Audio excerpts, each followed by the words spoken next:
Hello बच्चों, let's read the question. कह रहा which has maximum freezing point. ये तीन सॉल्यूशन आपको दे रखे हैं, बताना है इनमें से मैक्सिमम फ्रीजिंग पॉइंट किसका होगा या सभी का फ्रीजिंग पॉइंट इक्वल होगा। फ्रीजिंग पॉइंट क्या होता है बच्चों? ये वो टेम्परेचर होता है जिसपे आपका जो लिक्विड है वो सॉलिड में कन्वर्ट होना स्टार्ट होता है बच्चों। या कहो ये वो टेम्परेचर होता है जिस टेम्परेचर पे सॉलिड फेज का जो वेपर प्रेशर होता है वो लिक्विड फेज के वेपर प्रेशर के क्या हो जाता है बच्चों? इक्वल हो जाता है। क्या हो जाता है बच्चों? लिक्विड फेज के वेपर प्रेशर के इक्वल हो जाता है। ओके, अब सपोज करो ये आपके पास में प्योर वाटर था। क्या था बच्चों? प्योर वाटर आपके पास में था। ओके बच्चों, और मान लेते हैं इसका जो फ्रीजिंग पॉइंट है वो कितना है बच्चों? वो है टी नोट एफ। ओके बच्चों, क्या है? टी नोट एफ है।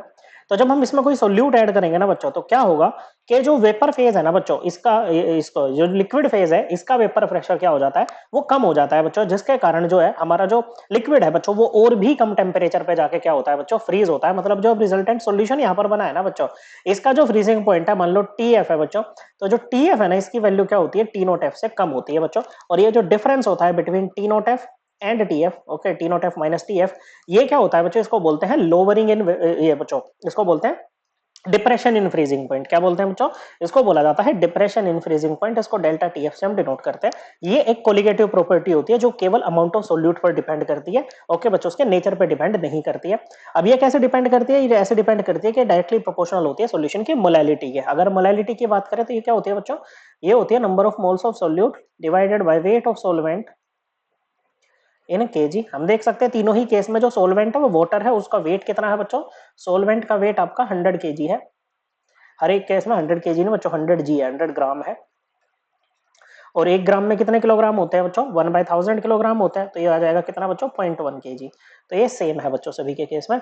ओके, अब ये क्या है बच्चों? Delta T F directly proportional to molality होता है बच्चों।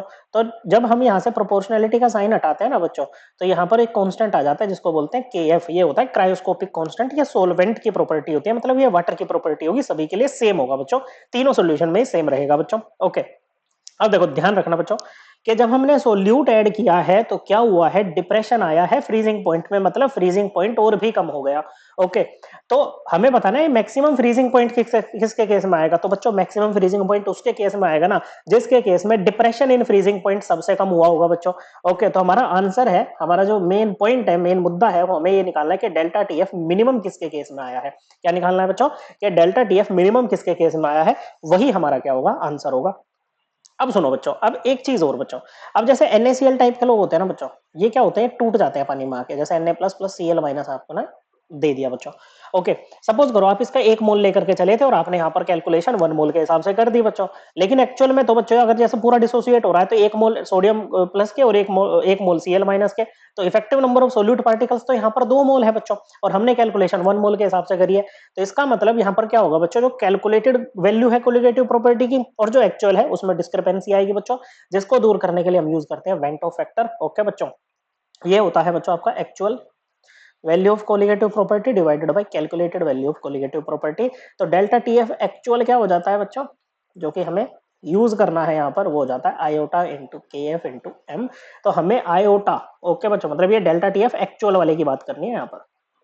ओके, अब आयोटा कैसे निकालेंगे बच्चों? इसका निकालने का बड़ा सिंपल सा सरल सा फॉर्मूला होता है। ये होता है टोटल मोल्स आफ्टर डिसोसिएशन। अगर एसोसिएशन होती तो हम एसोसिएशन लिखते, upon total moles before dissociation. Okay बच्चों, तो देखिए अब यहाँ पर मोलैलिटी का फॉर्मूला पुट कर देते हैं। ओके बच्चों, तो ये क्या हो जाएगा? के एफ को इधर ले लो, आयोटा का इधर ले लो, ये नंबर ऑफ मोल्स हो जाएंगे सोल्यूट के divided by weight of solvent in KG. अब देखो बच्चों, केएफ भी सभी के लिए सेम है बच्चों। ओके, और weight of solvent in KG सभी के लिए सेम है। तो कुल मिला के हम क्या निकाल लेते हैं? सभी के लिए iota multiplied by number of moles of solute की वैल्यू निकाल लेते हैं तीनों के लिए बच्चों, जिसके केस में ये मिनिमम आएगी बच्चों। ओके, मतलब डेल्टा टीएफ भी आपका मिनिमम हो और उसका फ्रीजिंग पॉइंट क्या होगा बच्चों? सबसे ज्यादा रहेगा बच्चों। क्या रहेगा? फ्रीजिंग पॉइंट ऐसे में सबसे ज्यादा रहेगा बच्चों सोल्यूशन का। तो सबसे पहले है हमारे पास में 6 ग्राम यूरिया। ओके बच्चों, क्या है बच्चों? 6 gram urea. Okay, number of moles निकालेंगे। नंबर ऑफ मोल्स कैसे निकालते हैं बच्चों? ये होता है given weight upon molar mass. तो यूरिया क्या होता है? यूरिया होता है आपका NH2CO NH2। मोलर मास क्या आएगा बच्चों इसका? देखो, 2 नाइट्रोजन है, नाइट्रोजन का होता है 14 ग्राम पर मोल।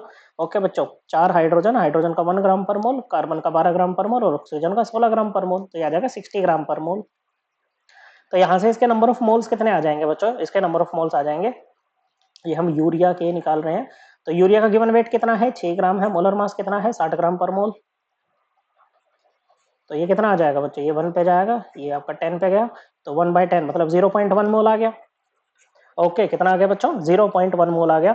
तो iota urea multiplied by number of moles of urea, ये वैल्यू कितनी आ जाएगी 0.1 मोल आ जाएगी, क्योंकि यूरिया के लिए आयोटा की वैल्यू 1 होगी, क्योंकि एक नॉन इलेक्ट्रोलाइट सोल्यूट है, ये जाकर के ना तो डिसोसिएट होगा पानी में ना एसोसिएट होगा, तो टोटल मोल्स जितने पहले होंगे उतने ही बाद में होंगे बच्चों, 1 ही 1। ओके बच्चों, पहले भी 1 अब बाद में भी 1, अगर आप 1 लेके चलो या कहो 0.1 लेके भी चलो तो आयोटा की वैल्यू 1 ही आएगी। तो एक तो ये आ गई बच्चों। बाकी आगे बढ़ते हैं, एसिटिक एसिड की बात करते हैं, पहले सोडियम क्लोराइड की बात कर लेते हैं, पहले सी पार्ट की बात कर रहे हैं। ओके, 6 ग्राम NaCl है। ओके, अब देखो NaCl तो टूटता है, अभी हमने देखा बच्चों Na plus plus Cl minus की फॉर्म में। ओके, तो अब अगर हम बात करें, सपोज करो हम शुरू में इसके A मोल लेकर के चले, तो इसके कुछ नहीं होंगे, कुछ नहीं, जब ये पूरा डिसोसिएट हो जाएगा तो इसके A मोल हो जाएंगे और इसके भी A मोल हो जाएंगे बच्चों। तो आयोटा क्या आएगा बच्चों NaCl का, ये आ जाएगा बच्चों आपके आफ्टर डिसोसिएशन कितने हैं बच्चों, A प्लस A मोल है टोटल मोल्स, और बिफोर डिसोसिएशन केवल A मोल थे बच्चों।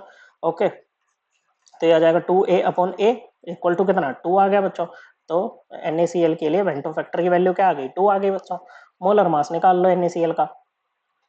ओके बच्चों, मोलर मास क्या आ जाएगा बच्चों, सोडियम का 23 ग्राम पर मोल होता है, क्लोरीन का 35.5 ग्राम पर मोल, तो ये कितना आ जाएगा बच्चों, ये आ जाएगा आपके पास में 58.5 ग्राम पर मोल। अब इसके नंबर ऑफ मोल्स निकाल लो, ये हो जाएगा 6 ग्राम अपॉन 58.5 ग्राम पर मोल, तो ग्राम से ग्राम गया बच्चों, इसको कैलकुलेट करेंगे तो ये आ जाएगा 0.102 मोल। ओके बच्चों, तो iota NaCl into number of moles of NaCl, इसकी वैल्यू कितनी हो जाएगी 2 इंटू 0.102, कितना आ जाएगा बच्चों। ओके, आयोटा तो डायमेंशनलेस होता है, ये तो मोल में आएगा बच्चों आपका, ये आ जाएगा आपका 0.204 मोल। ओके, तो एक वैल्यू ये आ गई बच्चों। तो अभी तक कम किसकी है बच्चों, ये वैल्यू अभी तक यूरिया के लिए कम है हमारे पास में। ओके बच्चों, किसके लिए, यूरिया के लिए कम है, तो यूरिया जीत रहा है बच्चों, आंसर आने की जो स्पीड है या जो रेस है उसमें यूरिया जीत रहा है बच्चों। अब बी वाले पे आते हैं बच्चों, एसिटिक एसिड। देखो एसिटिक एसिड के बारे में ना हम जानते हैं कि भाई वीक इलेक्ट्रोलाइट होता है, लेकिन यहाँ पर ना इसकी डिग्री ऑफ डिसोसिएशन नहीं दे रखी है, तो हम इसको एक बार स्ट्रॉन्ग इलेक्ट्रोलाइट मान के इसको कर लेते हैं बच्चों।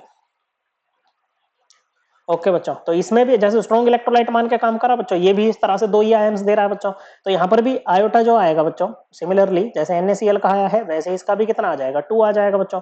अब इसका मोलर मास देखो एसिटिक एसिड का कितना होता है, 2 कार्बन है, एक कार्बन का 12 ग्राम पर मोल, 4 हाइड्रोजन है, एक हाइड्रोजन का 1 ग्राम पर मोल। ओके बच्चों, और 2 ऑक्सीजन है, एक ऑक्सीजन का 16 ग्राम पर मोल, तो ये भी आ जाएगा आपका कितना 24, हाँ 60 आएगा ना बच्चों, 28 और हाँ जी 60 ग्राम पर मोल ये आ जाएगा बच्चों। तो नंबर ऑफ मोल्स कितने आएंगे एसिटिक एसिड के, ये आ जाएंगे बच्चों आपके 6 ग्राम है बच्चों एसिटिक एसिड में, तो ये भी आपके 0.1 मोल आ गए बच्चों, कितने आ गए 0.1 मोल आ गए।